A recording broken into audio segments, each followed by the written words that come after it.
E aí, moçada, participar aqui, ó, manutençãozinha aqui corretiva de um Peugeot 207, no qual chegou rebocado, com barulho muito forte no funcionamento do motor. E quando desmontamos aqui, tiramos a caixa de marcha fora, olha o que restou do colar de embreagem aí,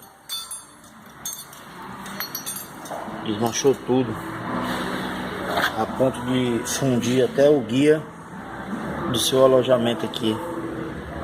Então, só para repassar aí, uma embreagem para chegar nessa situação aqui, ela já está se maldizendo há muito tempo.